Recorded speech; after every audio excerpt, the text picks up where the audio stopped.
Hi, this is John McGowan, and welcome to another episode of my series on macroeconomic topics. The topic of today's video is quite topical, as I'm shooting this video in early April 2025. The topic is tariffs. What are they, and how do they work? If all goes well, I plan to post a subsequent video discussing the pros and cons of tariffs from a policy perspective. What are tariffs? Well, that answer is pretty simple. Tariffs are a tax on imported goods. How do tariffs work? Well, that's a little more complicated. I'm going to walk the reader through a series of supply and demand curves to explain. First, I'll try to explain an equilibrium situation before the tariffs, and then we'll see how that equilibrium changes once tariffs are added to the mix. Okay, so let's start with the demand curve. Note that price is on the vertical axis, quantities on the horizontal axis, and demand is presented as a downward sloping line. That means that when price increases, demand will decrease for a particular product. Seems intuitive enough. Now let's throw in supply. Here's the supply curve. The same axis, but note that supply is an upwardly sloping curve. That means as price increases, supply can be expected to increase. All right, let's put the two together. Now we have supply and demand on the same graph. Pay attention to where the two lines cross, or where supply meets demand, at point A. This point A represents a equilibrium in the pre-tariff world. The equilibrium price is P0, and the equilibrium quantity is Q0. So this is a clearing price and a clearing quantity. At this price, all buyers are able to obtain the good that they want at this price, and there's no quantity left over. Okay, this chart describes the pre-tariff equilibrium.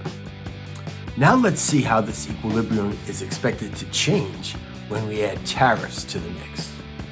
First, let's consider it from the perspective of the foreign manufacturer. The higher tariff prices will cause prices to increase, and as we move along the demand curve, this will cause a reduction in demand. Foreign manufacturers will perceive this reduced demand and will act accordingly, as the expected clearing quantity is now less than before due to the higher prices.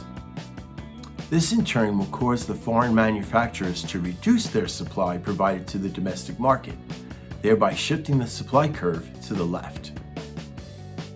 The opposite is going to be true for domestic manufacturers.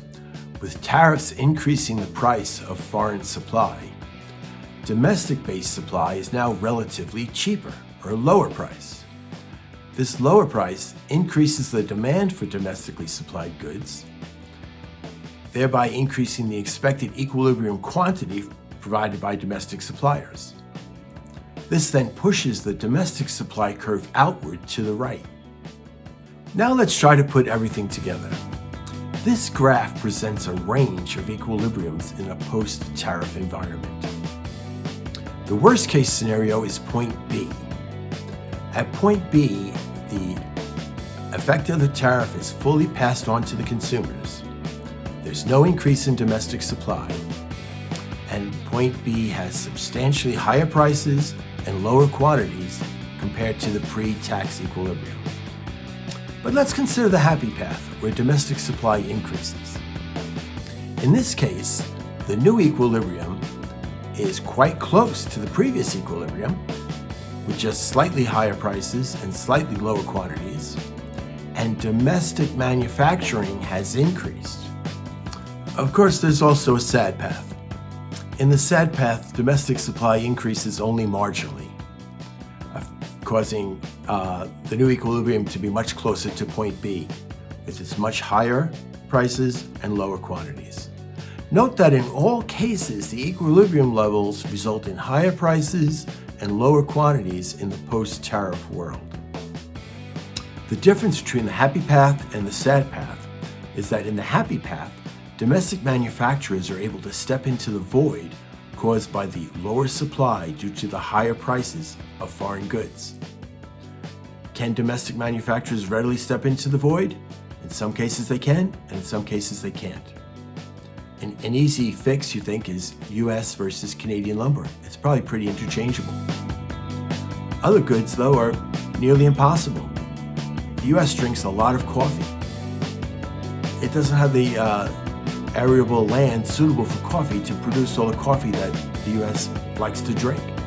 So how could domestic supply step into that void? I plan on talking more about the policy aspects of tariffs in a subsequent video. I hope you found this video to be informative. I'm John McGowan. Thanks for watching.